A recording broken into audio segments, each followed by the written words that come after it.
2017 का एक question paper है, उसमें 1 का ये है डी पार्ट। क्या लिखा है?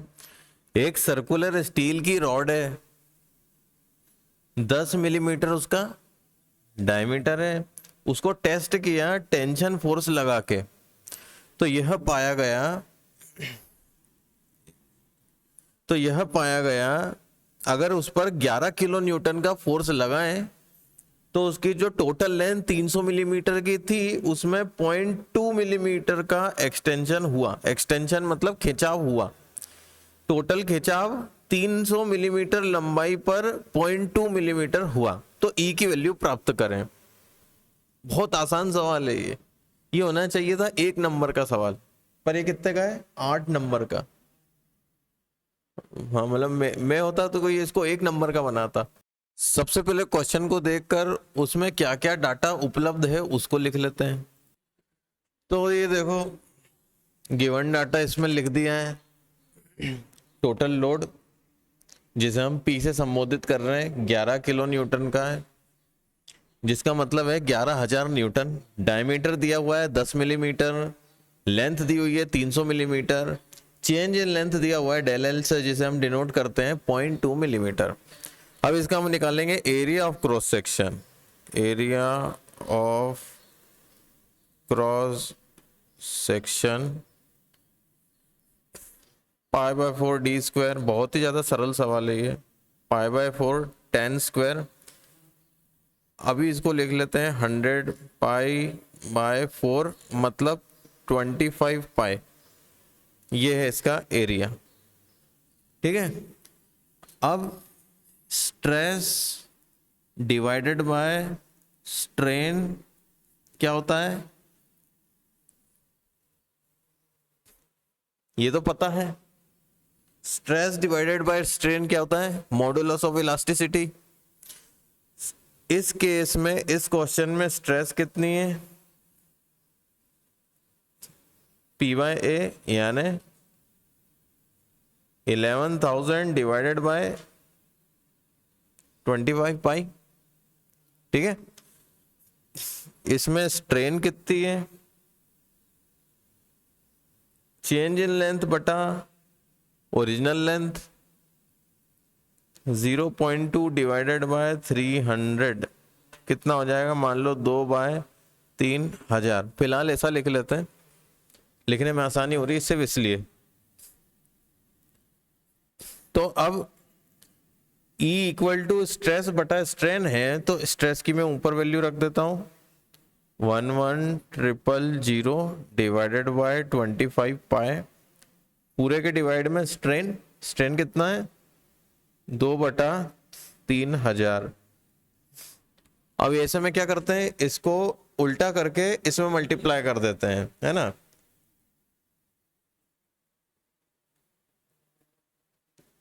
मल्टीप्लाई इसका उल्टा, तो 3,000 ऊपर आ जाएगा बटा 2 हो जाएगा। इसको सोल्व करेंगे क्या आएगा? 25 को काट दिया 2 जीरो से तो 4 बचा, 4 को इससे काटा तो 2 बचा, तो 3 जीरो 1 4 जीरो 1 2 3 4 11 और 2 22। ये इसका आंसर आएगा। इसकी यूनिट क्या आएगी? न्यूटन पर mm स्क्वायर में, क्योंकि यहाँ पे सब mm में चल रहा है। यहाँ पे न्यूटन में रखा है, और जो डायमीटर है ये mm में अपन ने निकाला है। यहाँ पे अपन ने 10 क्या रखा था? mm।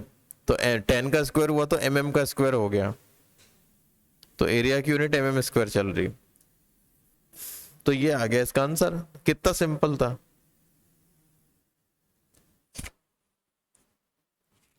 सेम टाइप का क्वेश्चन, ये क्वेश्चन नंबर 2 के सी पार्ट में आया है। 50 किलो न्यूटन का टेंसाइल फोर्स है, 25 मिलीमीटर डायमीटर है, 250 मिलीमीटर लेंथ है। लेंथ इंक्रीज हुई है 0.3 मिलीमीटर, तो पता लगाना है उसकी इलास्टिसिटी कितनी है।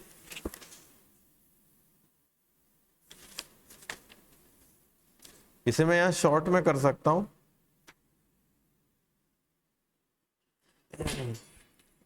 तो PL/A del L equal to E। ठीक है, ये डायरेक्ट लिख दिया है मैंने। तो इससे ई निकल आएगा। देखो क्वेश्चन में, अभी वाला क्वेश्चन में 50 किलो न्यूटन का फोर्स है, तो इस पी की जगह मैं रख दूंगा 50, 1 0, 50 के बाद 1 2 3 3 जीरो, है ना। इसका डायमीटर है 25 मिलीमीटर, तो इसका एरिया कितना आ जाएगा, पाई/4 इंटू 25 का स्क्वायर। इसकी लेंथ कितनी दी है, 250 मिलीमीटर, तो ये एल की जगह मैंने लिख दिया 250। डेल एल दे रखा है 0.3 मिलीमीटर, तो इसकी जगह लिख दिया 0.3, इसके बराबर ई है। अब बस क्या कैलकुलेटर तो चलाना है, ऐसे ही सॉल्व कर लो इसको। ये 1/25 इसको काट देगा, 10 बचेगा, है ना। 4 ऊपर चला जाएगा, 0.3 नीचे रह जाएगा, 5 1 2। अच्छा इसमें इसमें पाई तो रह गया, इसमें इसके बटे में पाई आएगा, इसको कैलकुलेट करना पड़ेगा। एक थोड़ा सा संशोधन है इसमें, ये पाई का डिवीजन रह गया था, इसके बाद ये आंसर आएगा।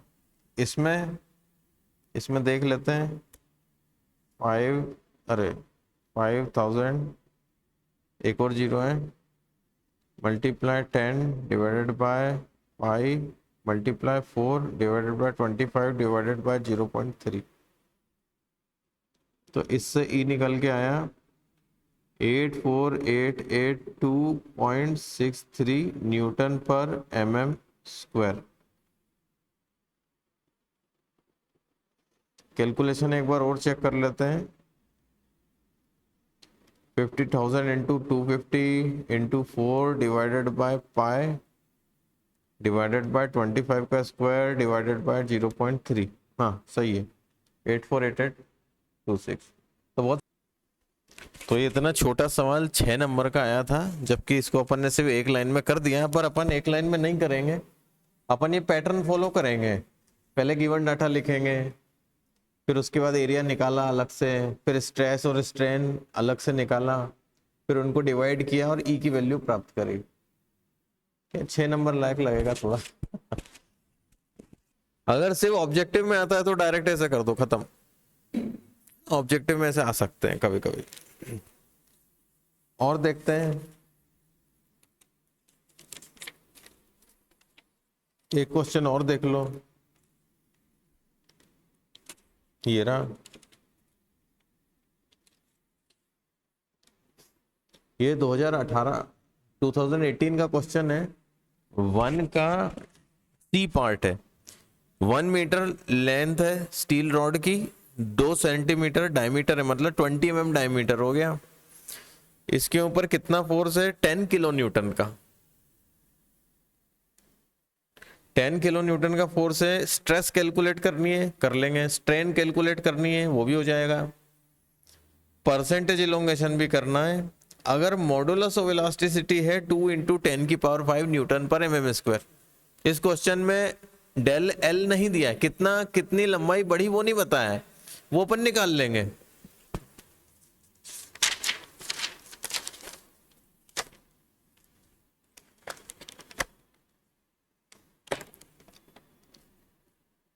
तो गिवन डाटा है 2018 का क्वेश्चन पेपर है, क्वेश्चन नंबर 1 का सी पार्ट है। गिवन डाटा पी दे रखा है, जो कि लोड है 10 किलो न्यूटन, ठीक है। डायमीटर दे रखा है 20 मिलीमीटर, वैसे 2 सेंटीमीटर लिखा है, मैंने डायरेक्ट कन्वर्ट कर लिया। और क्या दिया है, ई की वैल्यू दे रखी है 2 इंटू 10⁵ न्यूटन पर mm स्क्वायर। अब सबसे पहले उसने पूछा है स्ट्रेस कितनी है। स्ट्रेस क्या होता है, फोर्स अपॉन एरिया। हालांकि रेजिस्टेंस अपॉन एरिया होता है, पर रेजिस्टेंस फोर्स के बराबर है, इसलिए अपन ने फोर्स अपॉन एरिया लिखा है। 10 के आगे 3 जीरो लगा दिए हैं, पाई/4 इंटू 20 स्क्वायर कितना आएगा,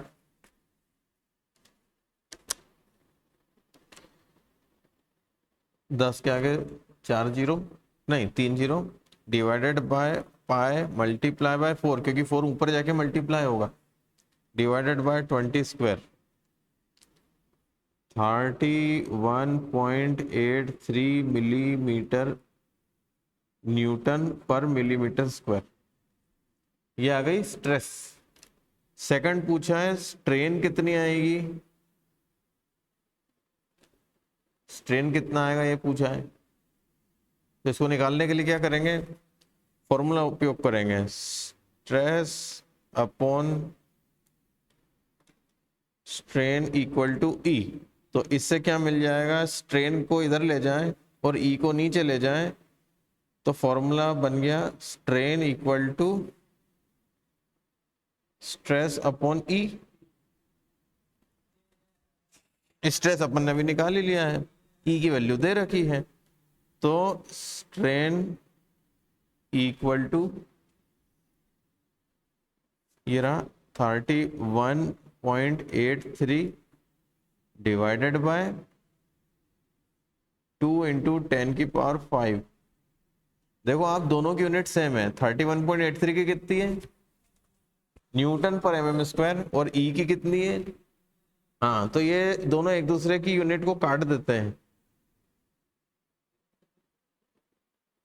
इससे क्या होता है, स्ट्रेन हमेशा यूनिट लेस रहती है।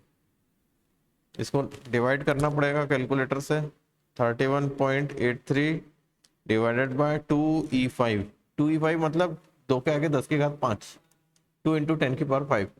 तो ये कितना आया 1.5915, इतना बहुत है 10 की पावर -4, यूनिट लेस है ये, ठीक है ना। This is unit less. तीसरा क्या पूछा क्वेश्चन में, देखो स्ट्रेस निकाल लिया, स्ट्रेन निकाल लिया, परसेंटेज इलोंगेशन। परसेंटेज इलोंगेशन मैंने आपको बताया था कैसे निकलेगा, थर्ड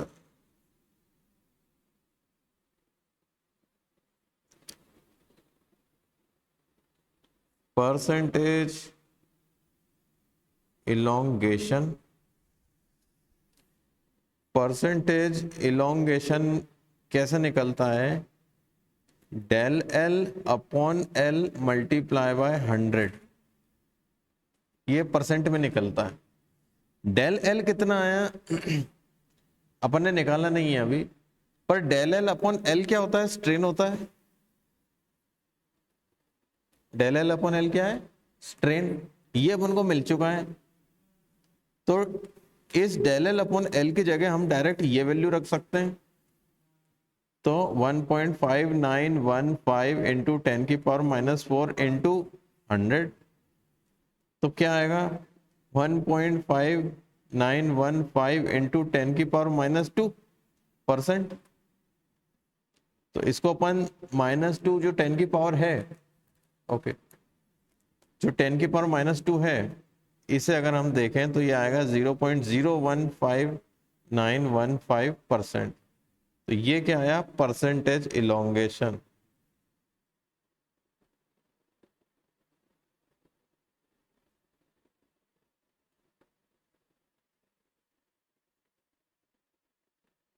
ठीक है,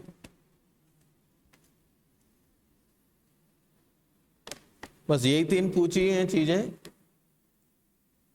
और 6 नंबर का क्वेश्चन है। 6 नंबर का क्वेश्चन है, 6 मिनट में हो जाना चाहिए।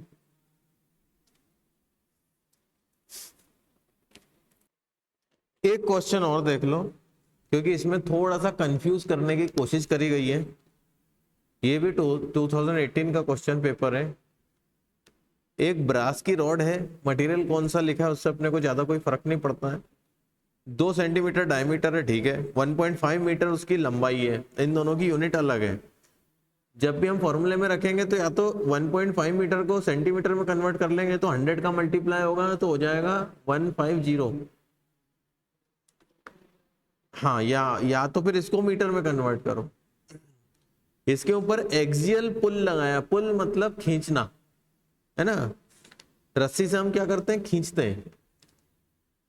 4 टन का, अभी तक किलो न्यूटन में आपने देखी थी यूनिट, अब टन में आ गया। अब बोल रहे हैं स्ट्रेस स्ट्रेन फाइंड करो, वो तो कर लेंगे अपन।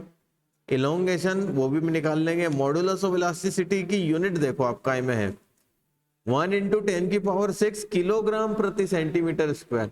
अब ये चीज को देख के अपन एक चीज डिसाइड कर सकते हैं कि अपन बाकी के डाटा को कौन सी यूनिट में कन्वर्ट करें। जो टन में है उसे हम कन्वर्ट कर रहे हैं केजी में, तो ज्यादा अच्छा रहेगा। और इधर सेंटीमीटर है ना, तो हम इसको ऐसे ही रहने देंगे, इसको सेंटीमीटर में कन्वर्ट करेंगे। समझ गए तुम? तो देखो क्वेश्चन 1 का डी पार्ट है, ये 2018 में आया था। क्या क्या दे रखा है? फोर्स दे रखा है 4 टन। 1 टन में कितने किलो होते हैं? ध्यान रखना 1000, ठीक है, 1000 किलोग्राम होते हैं। डायमीटर दे रखा है 2 सेंटीमीटर, ठीक है। लेंथ दे रखी है 1.5 मीटर, इसका मतलब 1.5 मल्टीप्लाई बाय 100 सेंटीमीटर। ये याद रहेगा। ये नहीं बोलना है कि कितने होते हैं, नहीं तो सब हंसेंगे तुम पे कि तुम्हें 1 मीटर में 100 सेंटीमीटर है, ये कभी भूलना मत। अब पहला तो वो पूछ रहे हैं स्ट्रेस कितनी है। स्ट्रेस है P/A, तो रख दो 4000 डिवाइडेड बाय π/4, 2 का स्क्वायर, इससे कट जाएगा।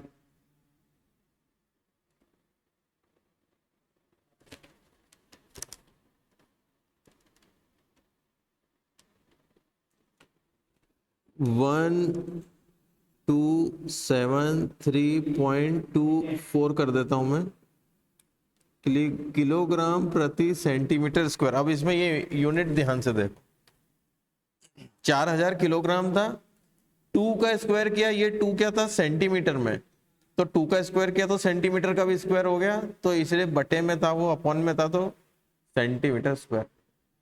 सेकंड, स्ट्रेन कितनी है? स्ट्रेन निकालने के लिए क्या करना पड़ेगा? स्ट्रेस डिवाइडेड बाय ई, यहाँ पे हमने ये करा था, स्ट्रेस अपॉन स्ट्रेन ई होता है। ई को यहाँ ले आओ, स्ट्रेन को इधर ले आओ, तो क्या बन जाएगा? Stress upon E equal to strain. Stress upon E 1273.24, इसकी यूनिट क्या है ना, डिवाइडेड बाय ई। ई कितना दे रखा है? ई मैंने लिखा नहीं इसमें, ई क्वेश्चन में दिया हुआ है 1 × 10⁶ किलोग्राम पर सेंटीमीटर स्क्वायर। 1 × 10⁶ किलोग्राम पर सेंटीमीटर स्क्वायर। अब ये कट जाएंगे, कोई प्रॉब्लम नहीं।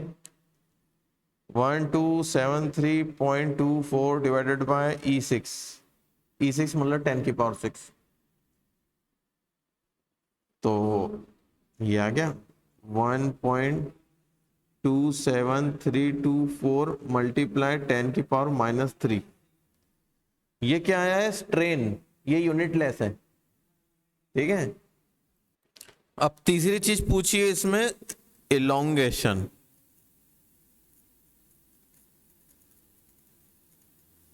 अब इलोंगेशन पूछा है, परसेंटेज इलोंगेशन नहीं, इलोंगेशन होता है डेल एल। अब यदि आपको याद हो, अपन ने फॉर्मूला पढ़ा था PL/AE equal to del L, है ना। तो इसमें अपन ये सब रख सकते हैं, 4000 इंटू एल आ जाएगा यहाँ से 150 डिवाइडेड बाय A, π/4 2 स्क्वायर, ये कट जाएंगे, और E 10⁶, तो इससे आ जाएगा del L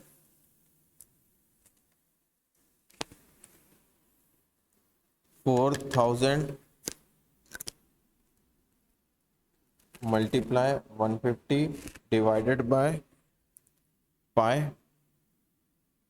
divided by E6। तो बहुत कम, 0.19098, इतना बहुत है। ये आएगा सेंटीमीटर में। इसलिए यूनिट का ध्यान रखना शुरू से जरूरी है।